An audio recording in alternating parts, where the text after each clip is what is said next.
Yaorana, Yaorana et Maeva, bienvenue dans cette capsule, ce podcast, qui va nous parler des associations des arcanes mineurs avec les arcanes majeures. Et en fait, on va en profiter pour réviser les numéros et les astres en même temps. Tout simplement parce qu'en fait, je vous propose de lire les arcanes majeures et les arcanes mineures par numéro. Donc du coup, on ne va pas repasser sur l'étape 0, parce qu'en fait, il n'y a pas, entre guillemets, de 0 dans le tarot, et donc le fou. Mais on parlera du fou quand on fera les associations avec les arcanes, entre arcanes majeures, ce qui me permettra de replacer des éléments sur la symbolique du monde, la symbolique du 0, la symbolique du commencement. Alors, on commence par l'arcane 1, qui est le magicien, qui va être associé pour cet enseignement à l'as d'épée, l'as de baguette, l'as de coupe, l'as de pentacle. Alors, il faudrait que je vous les dise dans l'ordre, et dans l'ordre que je vous propose pour l'initiation, qui est, on commence par le feu, la terre, l'esprit et les émotions. Ce qui est intéressant, c'est de se dire déjà et de se rappeler que le magicien, c'est un principe 1, donc un principe masculin. C'est un principe qui détient les outils, qui détient les possibilités de la loi de l'attraction. Ce qui est intéressant là pour cet enseignement, je vous propose de regarder celui que j'ai utilisé moi pour commencer, un peu de manière intuitive. C'est le premier jeu que j'ai acheté, qui est le tarot des druides. Et en fait, dans le tarot des druides, le magicien, qui est donc aussi le battleur, s'appelle le magicien, propose en fait sur la table traditionnelle la symbolique des 4 éléments. Donc c'est intéressant de se dire qu'effectivement, le magicien, le battleur, il a les 4 as dans sa botte. Donc il est un petit peu le roi du poker, il est un peu le roi du pétrole. Il a la meilleure donne possible pour pouvoir exercer ce qu'il souhaite faire. Ce qui est intéressant par contre, c'est que dans cette représentation, le magicien regarde vers le ciel et il est entouré des menhirs, moi je dirais des vortex de pierre qui le connectent au divin. Et il y a également un petit coq qui est dans le décor. Et je trouve que ça nous alerte aussi sur ce que le 1 peut nous enseigner, c'est-à-dire les limites de l'ego et justement la recherche, la quête du divin, l'écoute des messages et le fait d'être entouré par ce divin. Et en ça, le 1 va nous parler d'une quête d'identité, d'une quête de divinité, d'une quête de supériorité, pas au sens être supérieur, mais au sens quelque chose qui est supérieur à nous et qui va nous permettre de véritablement nous lancer dans le schéma initiatique en écoutant le divin, en écoutant son enseignement. Et à travers l'association avec les 4 arcanes de l'as, des as, on est là aussi dans qu'est-ce que résume cet enseignement. Et c'est intéressant de se dire que les arcanes mineures en 1, les 4 as, vont nous parler effectivement de l'unité de l'enseignement de chaque famille.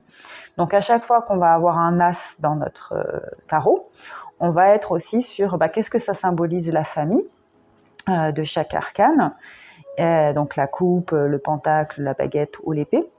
Et ça va aussi nous rappeler le principe fort de la mise en action, de l'alchimie d'un enseignement. Donc quand ça arrive dans une lecture, les as nous parlent effectivement de notre capacité à unifier un enseignement, à combattre, mais aussi être victorieux d'un enseignement, et en même temps de faire l'unité avec quelque chose qui nous dépasse. Et ça va être le message du magicien qui va nous le permettre de nous le renforcer. Donc c'est déjà pas mal pour pouvoir comprendre effectivement notre unité, notre mise en action, notre volonté.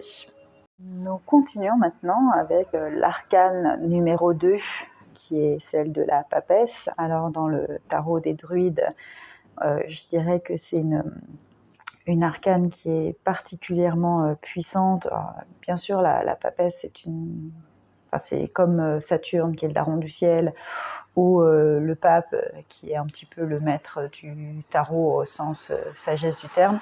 Là, je trouve qu'elle est très très puissante parce qu'elle s'appelle la grande prêtresse et qu'elle a cette iconographie. On voit cette femme qui est connectée au ciel, connectée à la lune, connectée à la nuit, et qu'elle s'appelle Grande Prêtresse, qui, je trouve, a un côté très puissant sur le fait d'avoir un féminin prêtre, un féminin qui donne sa clairvoyance, un féminin qui donne son intuition. Et par rapport à la numérologie du 2, je trouve qu'elle va symboliser cette association de la dualité, mais qui n'en est pas une, qui est plutôt l'unité dans sa double force, dans sa double personnalité, au sens ma personnalité humaine et ma personnalité de femme connectée, de femme qui sait. Et en la reliant donc aux 4 arcanes mineurs en 2, on va retrouver cette notion du double qui fait à la fois choix, qui pose la polarité, notamment avec le 2 de Pentacle et le 2 d'épée, dont on voit qu'elle nous pose la question véritablement d'un choix, alors que le 2 de baguette et le 2 de coupe vont être sur 2 polarités qui sont capables d'être en union. Alors, pour compléter aussi, il faut se rappeler que le 2 de coupe est considéré comme une des plus belles cartes du tarot, notamment sur tout ce qui est naissance d'union, naissance de mariage, relations amoureuses, mais ça peut être aussi une coupe qui se réunit pour un projet professionnel, même si en général l'interprétation est plutôt personnelle. Mais voilà, si on est par exemple sur des questionnements plus professionnels, le 2 de coupe peut nous parler d'une réunion favorable. Le 2, donc, dans cette notion de grande prêtrise au féminin, va nous parler à la fois de l'accueil, cette polarité qui va accueillir, et à la fois de cette mise en action. Et je trouve que les 2 bras de cette grande prêtresse qui s'unissent vers une direction qui est celle de la lune, nous parlent effectivement de la tension fondamentale du 2, qui est de mettre en unité. Donc si vous êtes dans une lecture du tarot où vous avez soit les arcanes mineurs en 2, soit la papesse, la grande prêtresse pour le tarot des druides, on vous parle effectivement de cette réunion forte qui nécessite une mise en équilibre, plus ou moins acquise en fonction de l'arcane que vous avez sous les yeux, et qui nous pousse effectivement à exercer notre sagesse, exercer notre unité, notre union, notre accueil, mais notre accueil actif, c'est pas un accueil passif. Voilà ce qu'on peut en tout cas proposer comme chemin d'initiation à travers la symbolique du 2. On passe maintenant au 3.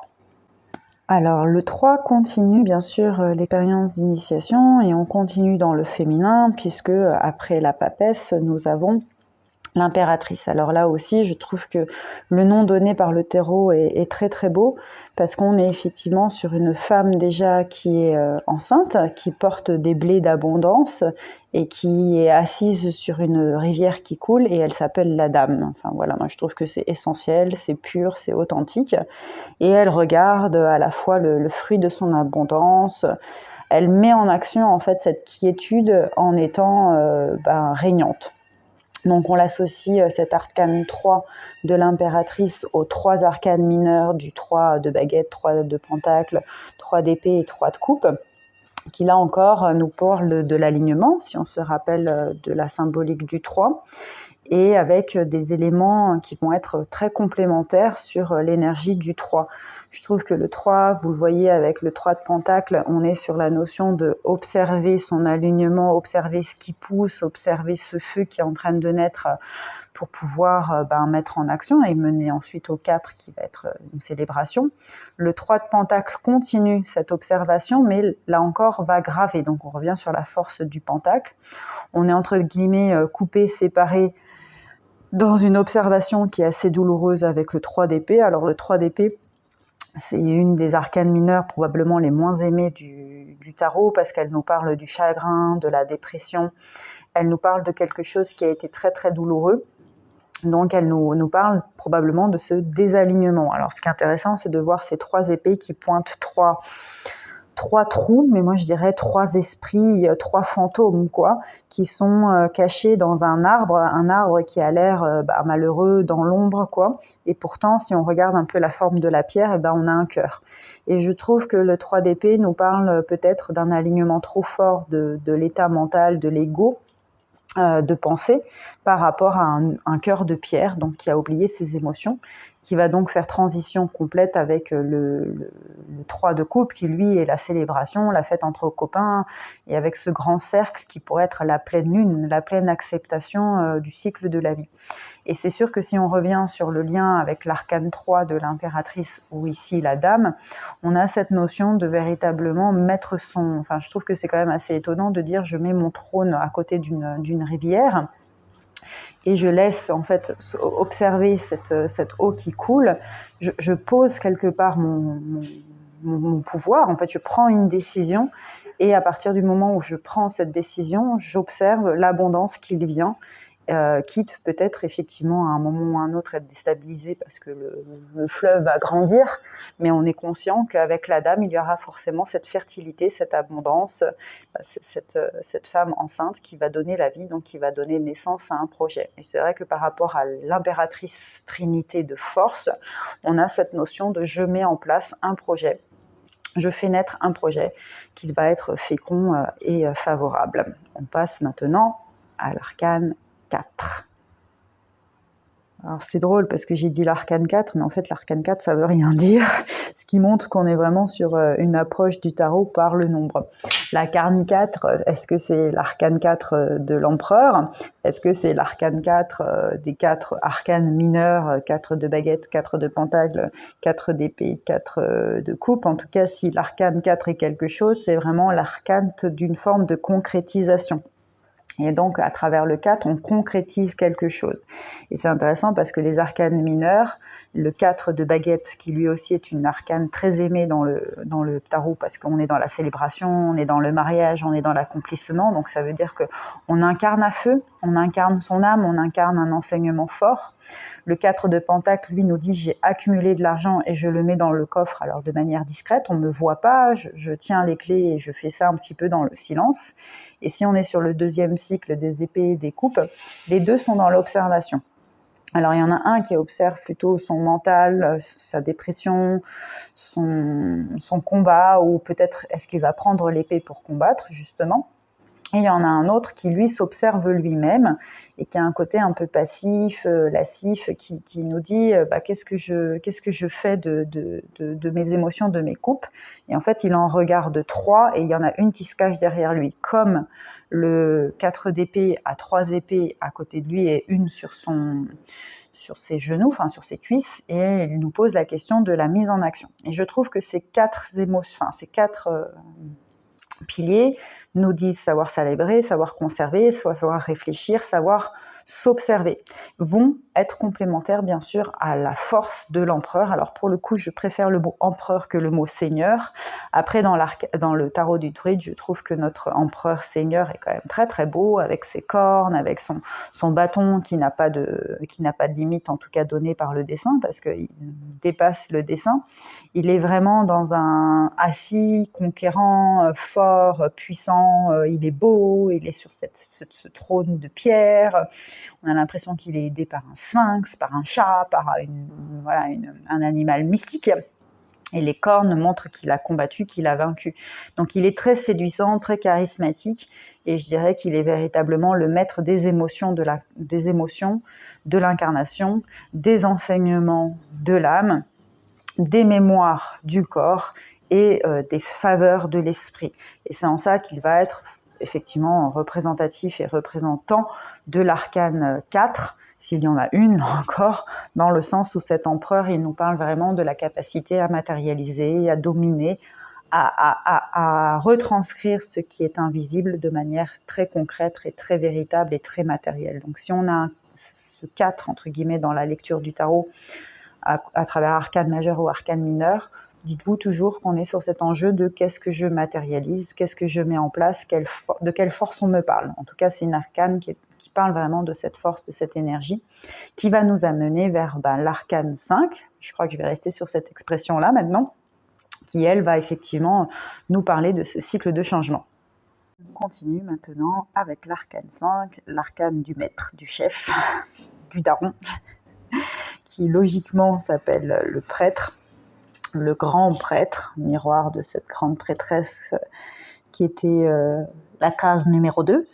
Et comme on se souvient, elle est parfois en couple avec le battleur, le magicien, le plus souvent, à mon sens, en couple avec le grand prêtre. Alors, bien sûr, peut-être dans l'inconscient, le prêtre et la prêtresse ne se marient pas.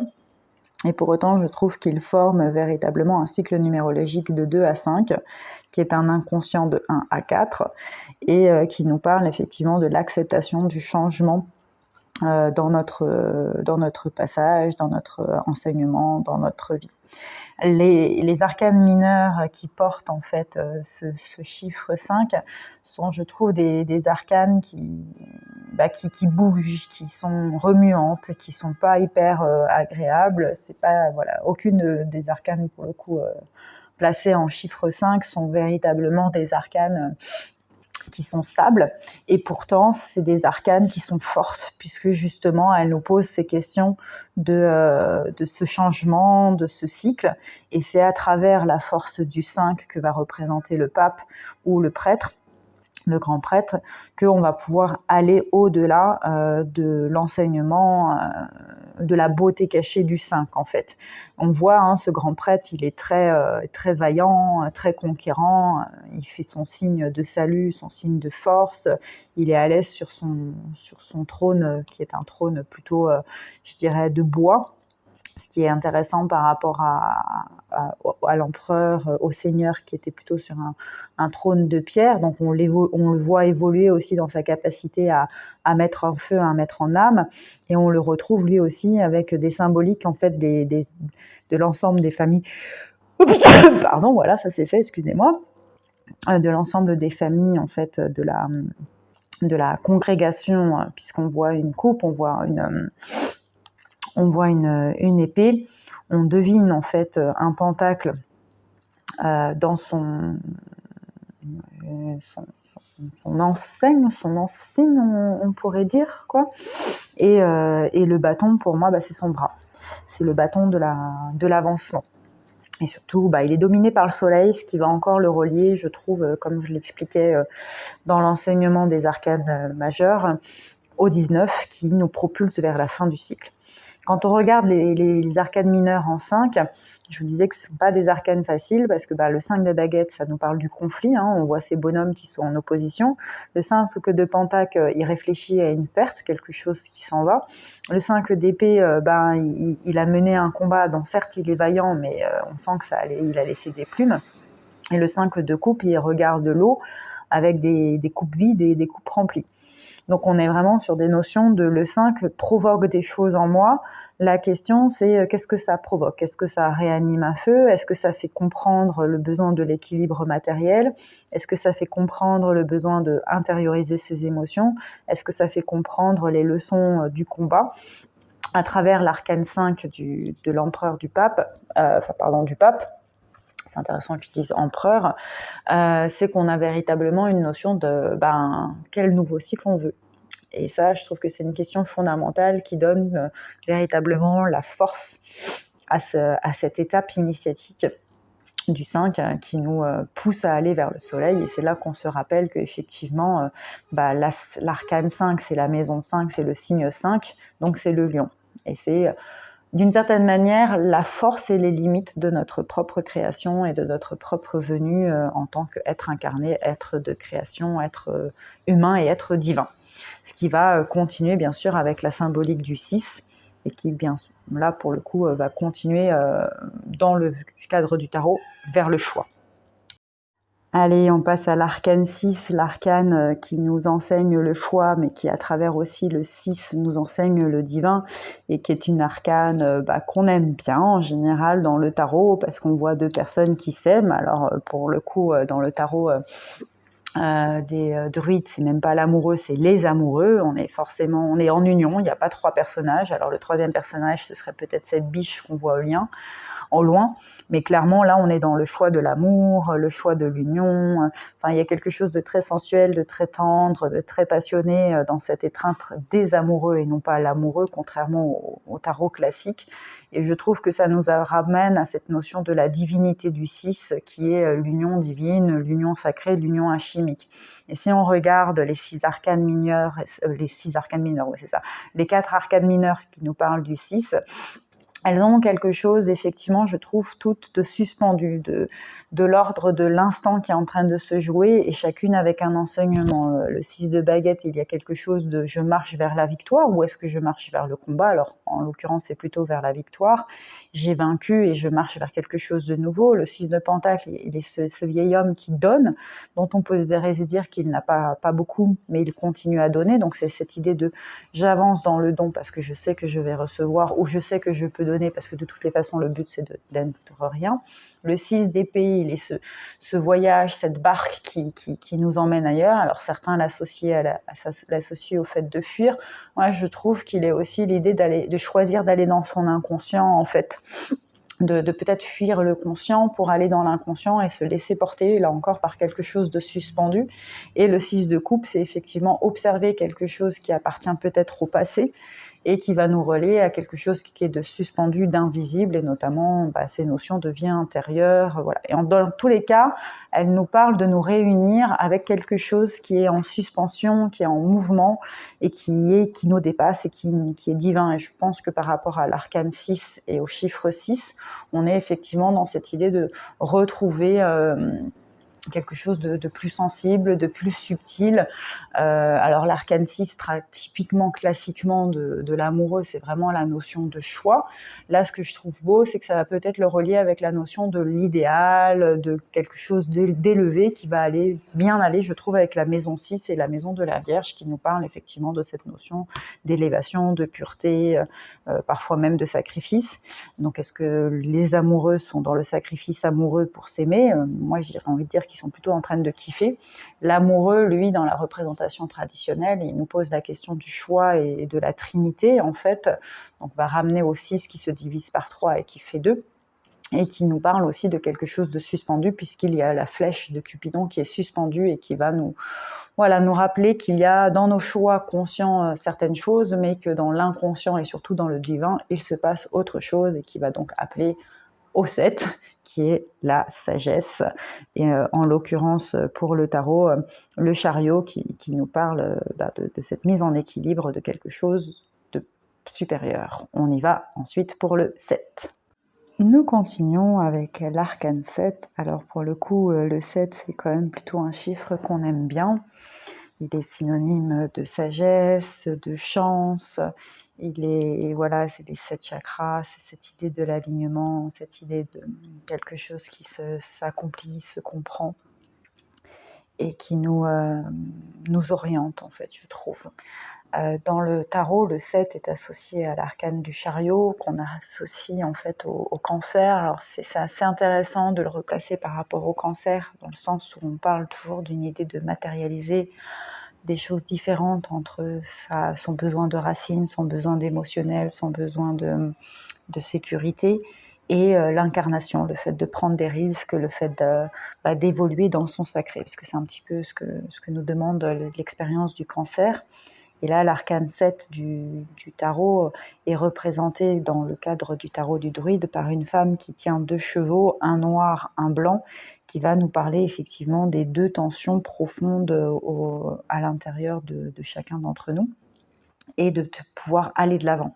Donc il y a quand même quelque chose de très actif qui va symboliser cette sagesse, et elle est entourée par des grands rayons de soleil. Donc on a vraiment on retrouve cette notion aussi de créativité.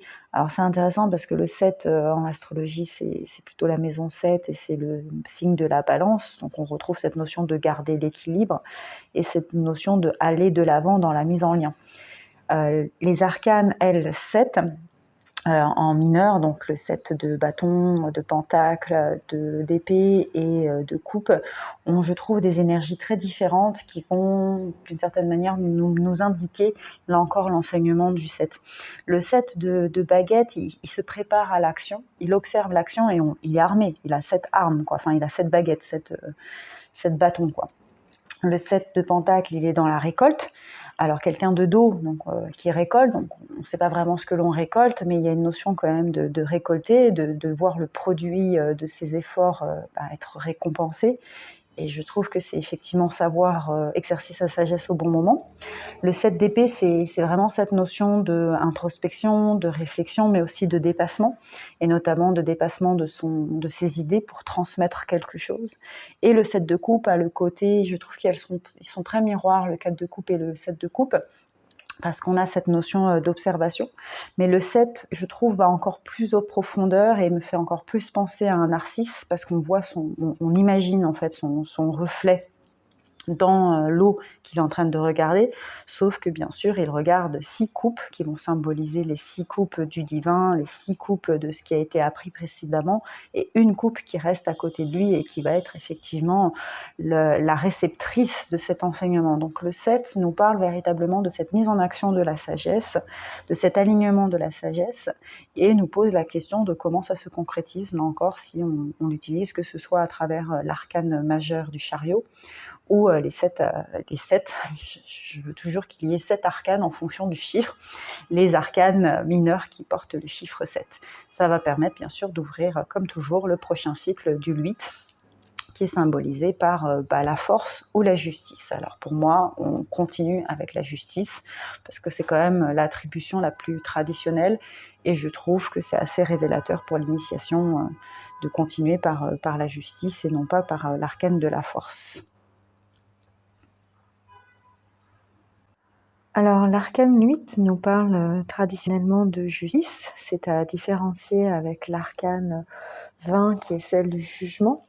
La justice, c'est se faire justice, c'est exercer son propre jugement et c'est exercer son énergie de séparation.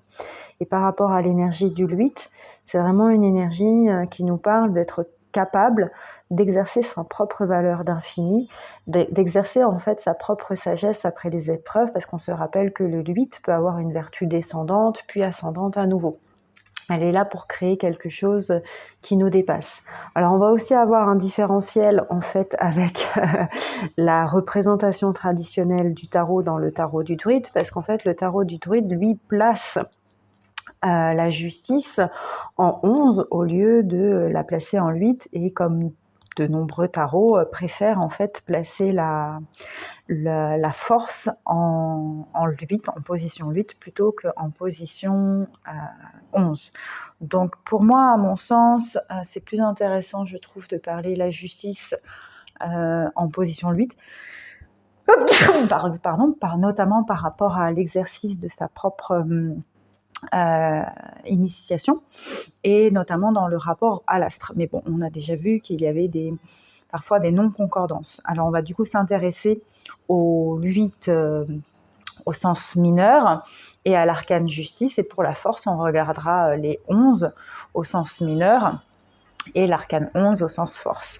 Alors les 8 dans les tarots mineurs sont vraiment, je trouve, elles ont en commun, c'est 8 cartes, enfin c'est 8 cartes, c'est 8 symboles par famille, j'y arriverai jamais avec ça, d'être quand même dans une notion d'action.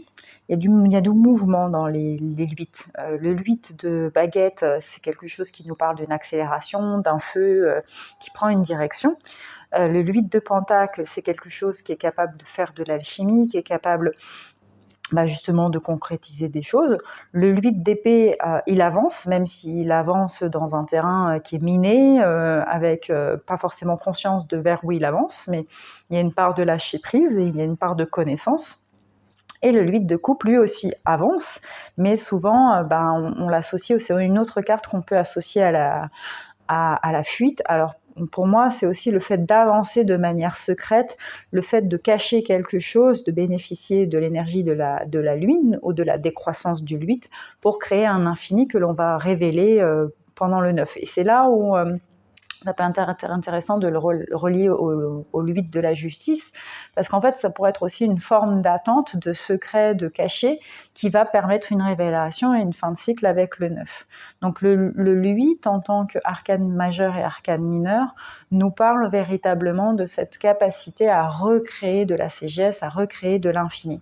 Et c'est là où c'est intéressant de se dire que pourquoi finalement le 8 peut être à la fois la force et la justice, parce que c'est effectivement, ça parle de toutes les façons de notre manière d'exercer nos énergies, d'exercer notre propre libre arbitre, ou comme cette femme qui tient, alors dans le tarot des druides, elle tient un sanglier, Dans le tarot traditionnel, elle tient un lion. Donc on est quand même capable d'exercer son jugement parce qu'on se sait suffisamment capable pour exercer une force. Et ça, c'est vrai, je pense que ce serait vraiment ce qu'il faut retenir de cette numérologie en 8, de cette numérologie, tarologie en 8. Et on peut aussi le relier à la maison 8, qui est la maison du Scorpion, qui est une manière de nous dire j'exerce ma propre force charismatique, magnétique et de guérison sur le monde, quitte à me mettre en mort, mais aussi quitte à me mettre en résurrection ou enfin, je suis le phénix qui renaît de ses flammes. Ce qui permet d'atteindre la sagesse encore plus aboutie, notamment symbolisée par l'arcane 9, l'arcane majeur 9 de l'ermite. Bienvenue dans l'arcane 9, qui est l'arcane de l'ermite. Alors l'ermite, pour moi, c'est une arcane qui est quand même très très puissante, parce qu'elle nous parle vraiment de notre capacité à être guide, notre capacité à terminer un cycle pour déjà en lancer un autre, parce qu'on regarde, on regarde peut-être vers le passé, on regarde vers quelque chose que l'on connaît pour peut-être apporter cette connaissance, et on pourrait aussi dire qu'on apporte la connaissance, la sagesse, dans d'autres étapes, vers d'autres personnes qui sont, elles, tournées vers le passé. Ou on apporte une lumière dans la nuit que l'on va guider vers le futur, ou tout simplement vers l'instant présent. Et c'est pareil, les 9 des arcanes mineurs sont particulièrement forts, ce sont vraiment toujours des cartes très puissantes, parce que justement, elles vont terminer le cycle. Et un 9 de baguette, c'est vraiment l'idée être victorieux d'un cycle d'apprentissage. Le 9 de pentacle, c'est d'être victorieux d'un cycle de préservation. Le 9 d'épée, c'est s'effondrer et donc échouer peut-être, ou en tout cas être victorieux de ses émotions et de les laisser complètement rentrer dans le chagrin. Bon, qu'on soit clair, le 9 d'épée, c'est l'arcane une des arcanes les plus négatives du tarot, parce que justement, on est dans l'effondrement, dans l'échec, dans la douleur, quoi. La douleur du mental, mais peut-être la douleur de quelque chose qui s'est réalisé, au contraire du 9 de coupe, qui est une des plus belles cartes du tarot, et notamment des arcanes mineures, parce qu'on est dans la réalisation des souhaits, on est dans l'accomplissement.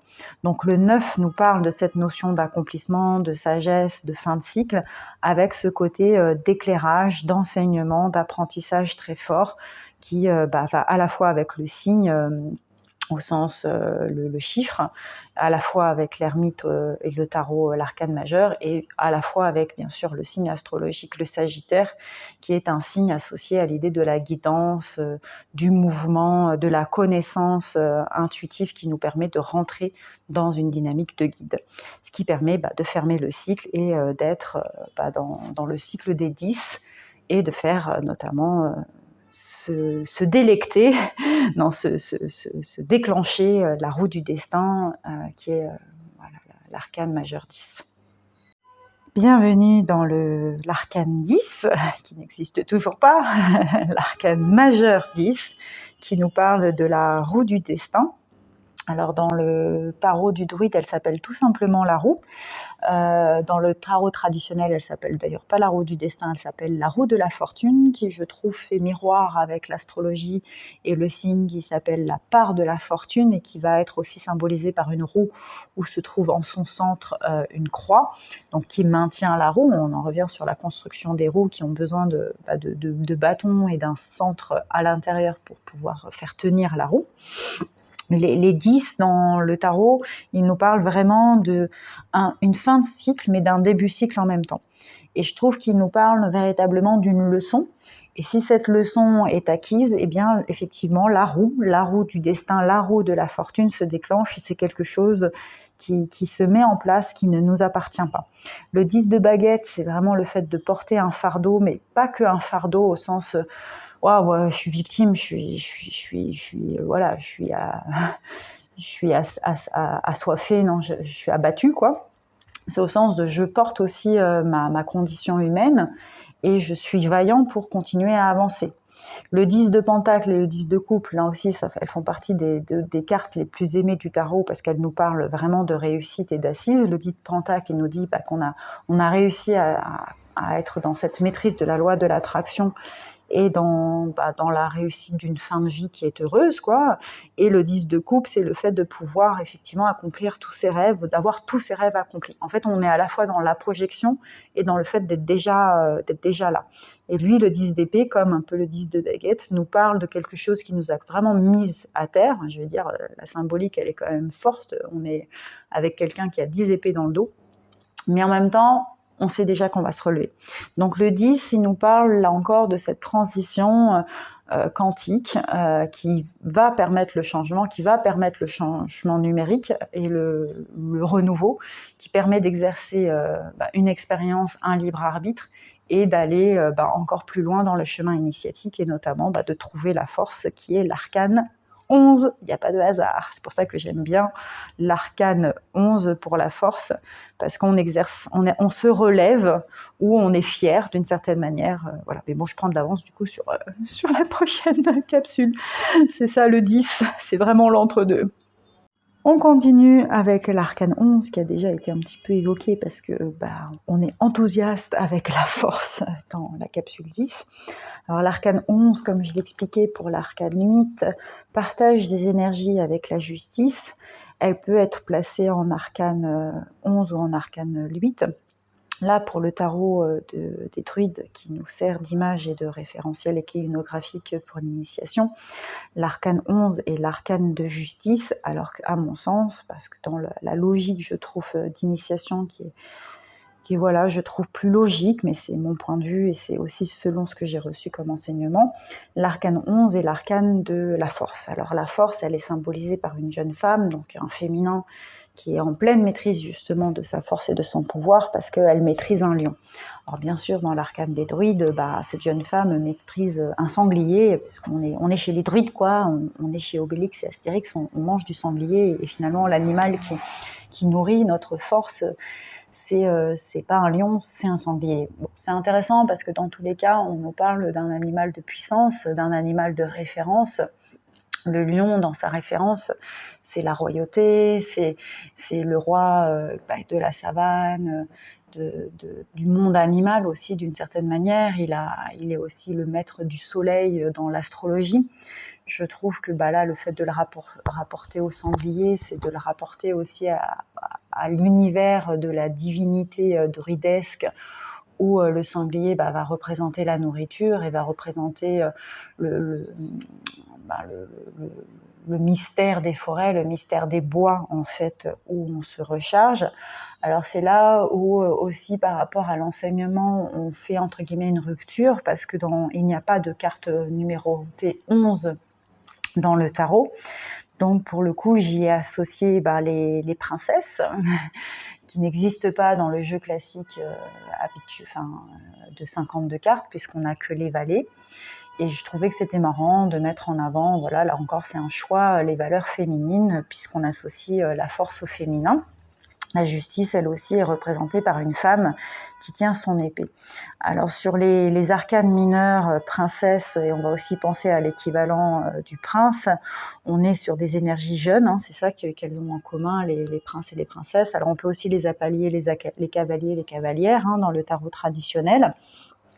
Et elles vont nous parler de la jeunesse, de l'énergie féminine, donc la jeunesse de porter le feu, la jeunesse de porter la matière, la jeunesse de porter l'esprit et la jeunesse de porter la coupe. Donc il y a une forme d'idéalisation, je trouve, une forme aussi d'enthousiasme et de dynamisme et une forme de mise en action. Si on est sur l'idée du chiffre 11 et de ce qu'il peut nous apprendre en termes de numérologie, moi je trouve qu'effectivement on serait sur la représentation du couple vraiment compris, alchimique, du prince et de la princesse, du jeune couple, donc qui serait aussi plus équivalent à l'impératrice et à l'empereur, et dans le tarot des druides, la dame et le seigneur, et qui vont véritablement nous parler de l'alliance de nos énergies, de l'alliance de nos sagesses pour nous permettre d'avancer. Et ça permet effectivement d'exercer sa force au sens force de discernement, force d'apprentissage, force de mise en action.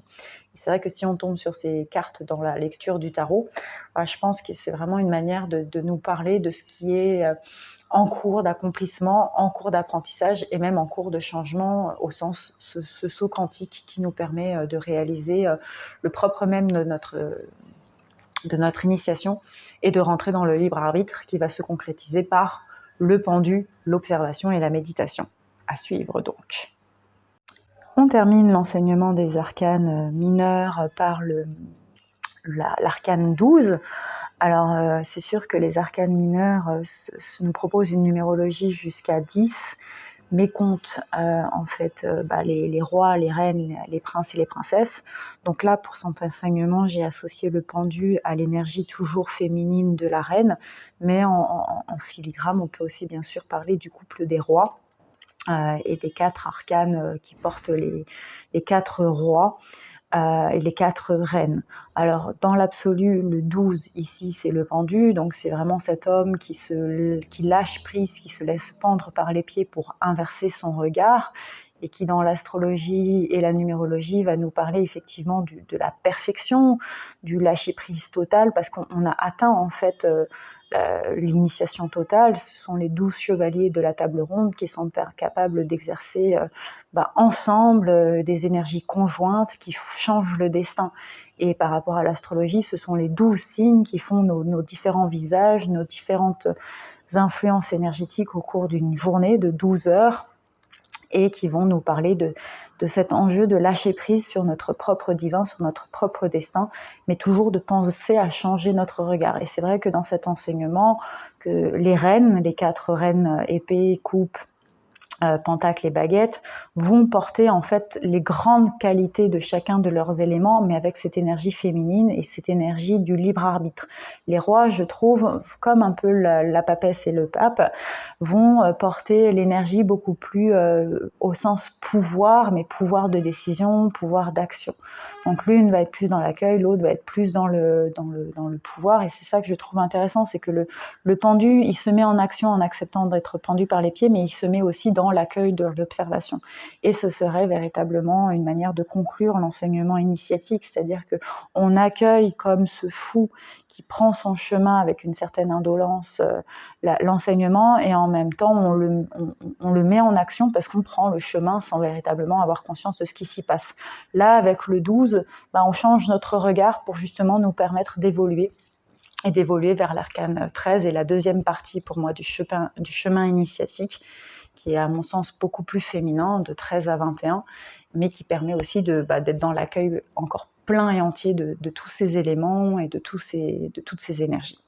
Voilà pour ce que je peux vous proposer pour vous aider à toujours croiser en fait les arcanes mineurs et les arcanes majeurs. Vous voyez que pour moi le réflexe, c'est vraiment d'avoir un réflexe numérologique, bien sûr de s'appuyer sur ce que l'on connaît des personnages, et c'est en ça que les tarots illustrés actuels, Tiderweite, j'arriverai jamais à le dire, par exemple celui des druides, sont intéressants parce qu'ils nous permettent de dessiner en fait la représentation, et comme je vous le disais, plus on rentre dans le tarot, plus on peut être puriste et rentrer dans l'énergie des énergies, je répète, des éléments simples, purs, des bâtons, des coupes, des épées et des pentacles, ou encore plus loin, du trèfle, du carreau, du cœur et du pic. En tout cas, je vous le souhaite, et on se retrouve pour un enseignement maintenant croisé des arcanes majeurs. À bientôt, Nana.